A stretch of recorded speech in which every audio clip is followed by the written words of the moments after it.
You know, one of the best ways to save on a smartphone is to buy a used flagship from last year. Those $1,000 prices usually come down a lot the next year, and especially if you're okay to buy a used phone. So with that in mind, today I have for you guys my full review of the Pixel 3 XL. I bought this phone about 2 months ago used, and at this point I think I have a really good idea what this phone is capable of and whether it's worth your money or not. So let's talk about it. What's going on, everyone? Mitesh here, and the Pixel 3 XL has just been such an interesting experience for me. It's had highs of getting back to the Pixel experience that I like so much, and then it's got lows of not getting performance that I expect with a high-end premium device like this. And that's really where I want to start this review, is by talking about performance. Performance on this phone was just not quite as good as I expected it to be. Now, this isn't to say it's a slow phone. It's really not. But I did find that I had a lot more visual glitches on this phone than other phones like the OnePlus 6T that I'm coming from. This was really apparent, especially when you're switching back and forth between really large apps. The UI would just hang for a second longer than I wanted it to, which just made the phone feel slower. And it really wasn't. It was just loading it up. Just the visual glitch made it feel slow. Now, it's weird for me to say this, but I really think the Pixel team needs to work on optimization on their phones, or just max out the specs like every other Android manufacturer does. I mean, if you're only going to give me 4 GB of RAM and everybody else is giving me 6 or 8, then you have to prove that you can optimize it. Now, speaking of lack of RAM, let's talk about multitasking on this phone. When I first got the phone, multitasking was really bad. Like, it would barely keep the last couple of apps that I had open in memory. If I had a large app like a game open and music playing at the same time, I guarantee everything else in the background would die. And if I open up another app, the music app just might get killed, which was a really bad state. However, thanks to the December update for Pixel phones, the Pixel 3 has actually gotten a lot better in terms of multitasking. The apps in the background are now compressed and they stay in memory much longer. The experience has just significantly improved in this regard. I do find that when multitasking, it does take a little bit longer to switch between apps, but I will take that over having to completely reload the app from scratch. And that takes me next to talking about what makes the Pixel experience so great. On most other phones, I would never expect to get an update to do anything more than just fix some bugs, maybe.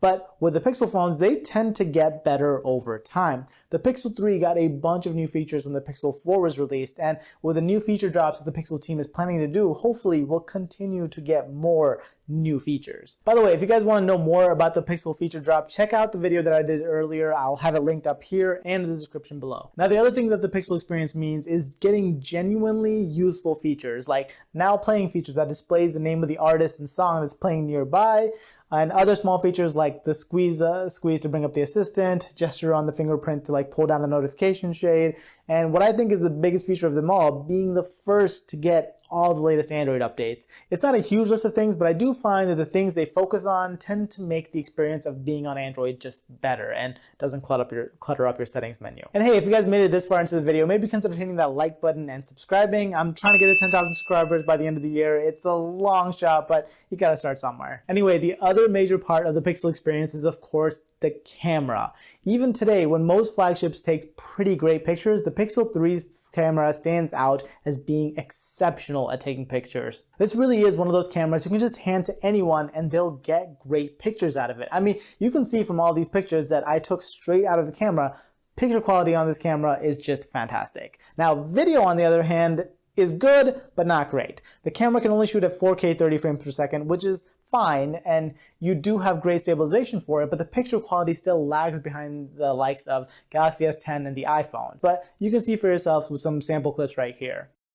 Okay, so this is a video from the front-facing camera of the Pixel 3 XL, and the thing is, because you have two cameras, you can actually switch between them, so you can do this, and bam, you get a wider field of view, and yeah, this is definitely the one I would use. The other one's a little too close, but yeah, this is a little clip from the front-facing cameras.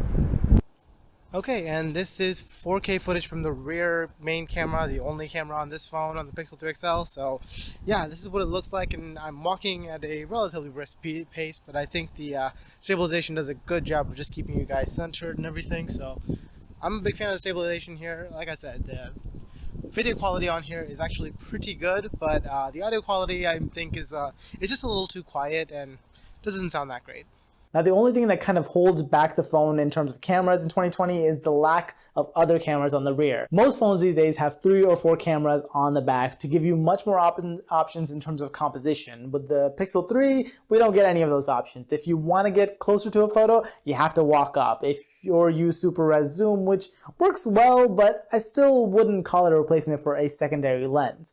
If you want a wider shot, you have to walk back. Now, for me personally, I don't call either of those a deal breaker. I mean, don't get me wrong, I would love to have both of those additional cameras, but I'm happier with a great main camera, which covers 90% of my uses, versus additional cameras, which raises the cost of the phone quite a bit. Now, what's funny is that while there's only a single camera on the back, the front has dual cameras. Now, they're both great. I've always thought Pixel phones had some of the best cameras on any smartphone, and these prove that to be true. But the real problem comes in the fact that the cameras and the top front-facing speaker are located inside of one of the biggest notches on any phone. Now, I gotta be honest, the notch is super ugly, but after using it for a while, it just doesn't stand out to me anymore. And it really helps that the AMOLED screen on the phone is just gorgeous, and it really detracts away from the notch for me.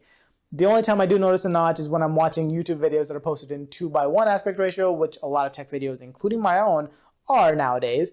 And in that case, the notch will be covering up some of that video even without expanding. So in those cases, it is a little bit annoying, but you know what? Dual front-facing speakers make up for that fact for me, at least. I know it's not for everybody, but for me, makes up for that fact. And you know, once you get past all of these points, everything else about the phone is really great. It's really well built. It looks absolutely gorgeous in the white color. And even though it's a glass back, it doesn't pick up fingerprints at all, thanks to the fact that it's matte.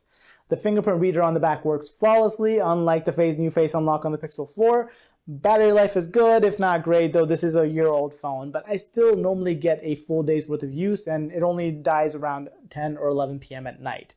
18-watt fast charging is still pretty great, though it's not the fastest anymore. But overall, I think that if you're okay with getting a phone that's not necessarily brand new, and it is pretty hard to find these phones brand new anymore, this is a pretty good phone to get. You're not necessarily getting the best hardware out there, but the Pixel experience, the fast updates, and the camera may make this the right choice for you. And with that, that's pretty much it for this video. Like this one if you liked it, subscribe if you guys loved it, and I will catch you guys in the next one. Bye!